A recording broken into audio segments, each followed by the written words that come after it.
here's just a general question to you. You can answer it any way you like. Is there a sense of urgency in your offices or in your fields of endeavor to do all that can be done as quickly as reasonably possible and to get the funding to do it? Robert, you got a... I'll jump in. There's a great urgency among my colleagues. We really feel it's an all-out effort, 7 days a week. I mean, we're living and breathing the mission of helping San Francisco get closer to zero waste.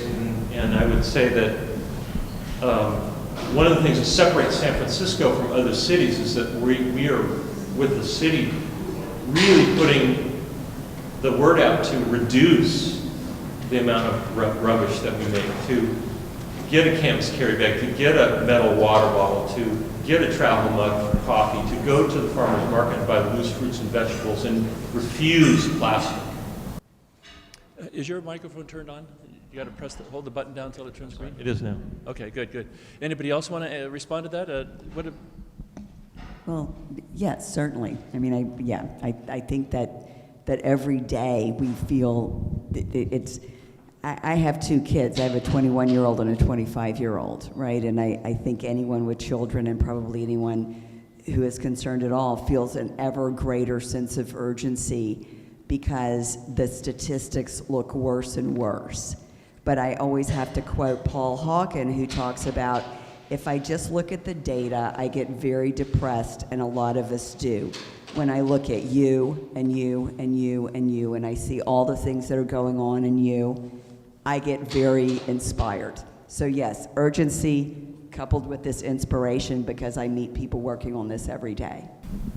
Is it urgent? Yes. And I think if you came to any of our 4 offices in Canada, Vancouver, Calgary, Edmonton, or Toronto, you walk into the lobby and you would see a floor-to-ceiling letter, our mandate, our promise to every one of our employees that the owners of the company take this seriously. And it's really our own signatures on the wall saying, yeah, we're taking the 2030 challenge very seriously. It's the core ethos of what we're trying to do. And it's kind of funny because I sit up here as an architect. We actually are contributing to a lot of the problems, but we're actually trying to do it in a way which is so much smarter than we've been doing in the past. And actually we learn a lot from Denmark. You guys have been doing some amazing things out there. I lived in Europe for a good part of my professional life, and I've traveled to so many of these places. In Berlin, when I was living there in the 90s, there was already what you might call a tax, a service tax on any goods you might buy. You went to a battery store to buy a battery, and you paid a recycling tax for it at that time. It's evolved so much. You buy tires for your car, you're paying for the recycling for those tires the day you purchase those tires. We still have so far to go in this country, but we also need to change the language. I've been arguing, I've written papers about this in Canada. I mean, I'm 5 years in Alberta, and it's a very, very serious province there about oil production, and they just voted down. We had an election there a couple of weeks ago, and it went from a progressive New Democratic Party to a very, almost a Tea Party, they call it a United Conservative Party, and the first thing they did was cut the carbon tax. We were paying $30 a ton for carbon. That's nothing. We should be paying about $2,600 a ton if what you read is correct around this carbon. I said, and I wrote an article for the Calgary Herald at the time, change the language. It's not a carbon tax. It is an environmental insurance. Do we not have a right, and we're sitting here with the United Nations today, I spent a lot of time reading the Charter for Human Rights. Is it not a human right to have a safe living planet? Amen. If not, we should add that to the UN Charter.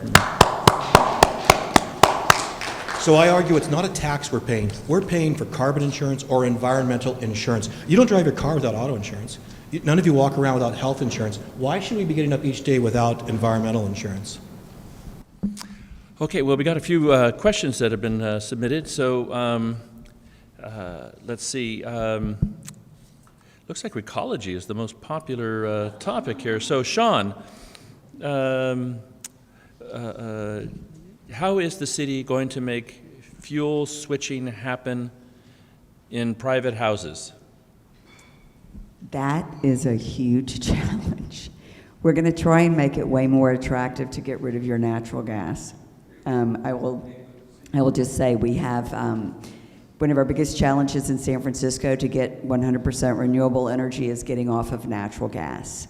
And it's going to be very difficult to convince people to just, I don't want to get rid of my gas stove, right? That's going to be a huge one.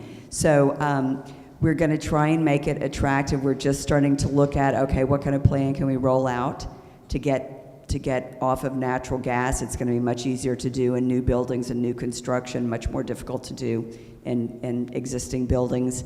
We're looking at individual residences, but the big thing for us is looking at big buildings downtown who may have an 80-year-old natural gas fired boiler, which is going to cost hundreds of thousands of dollars to replace. And so how do we come up with incentive funding to help building owners do that? So how are we going to incentivize residents to do it, or carrot stick? We're not sure yet. We're just planning on that. Robert, what is being done with the plastics which had previously been sent to China? In San Francisco, we work very hard on this problem, and we've invested in new sorting machines. We now operate the most modern optical sorters in North America. So we're able to move the number 1 and number 2 plastics quite easily. These are detergent bottles and water bottles and soda bottles and things like that. We've got good markets for that. And then you've got lower quality plastics that are numbers 3 through 7. And we've been able to maintain markets for those and build some new markets for those. We're in an advantage because we have fewer impurities in our bales of finished plastic. They're higher quality. And so it's a buyer's market now, and in a buyer's market, buyers demand higher quality.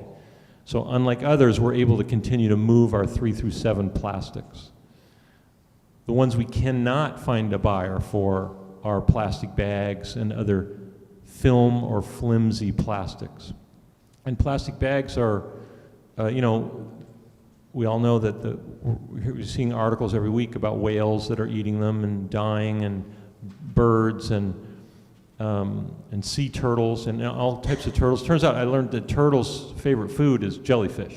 Well, plastic bags look like a jellyfish. So scientists have found that sea turtles, a lot of them have their stomachs full of plastic. So the real answer there is to take them out of the equation. A clever person solves a problem, a wise person avoids it altogether. So please get a tote bag and refuse plastic bags. Rob, how is the LEED certification achieving zero waste or contributing to the achievement of zero waste? So LEED, so everyone knows, it's been around really since the mid-'80s. It's got leadership in energy and environmental design. It's a scoring system which you can call it sticks and carrots. It's mostly it's a score chart which the ultimate goal is really to help the entire design industry build more thoughtful, more innovative buildings, and it really affects material choices, siting, like where the building's actually placed, greenfield or brownfield sites.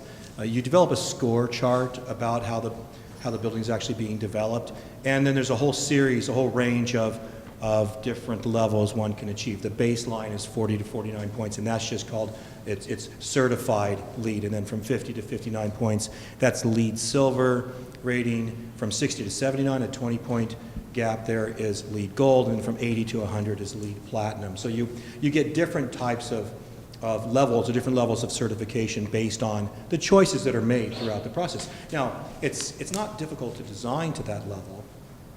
It's taken a long time to bring along the developers who are building those buildings, or the cities who are building those buildings, and as well the contractors to understand the choices that we're all trying to make in this process. So it takes everybody to solve that correctly. But now LEED is only part of this. Of course, on top of LEED, there is the the energy user index, which is really kind of very critical part of an advanced sustainable design. And that's where you actually are measuring the amount of energy that every single individual will be using within that building. And it's a much more finite dimension of this. And on top of that then is net zero. Any of these, the big envelope, the family, or the genus, if you will, is sustainable design, green building. And just to add to that, LEED is fabulous, but people may not voluntarily want to go with LEED, and so this is where the policy and the partnership comes in.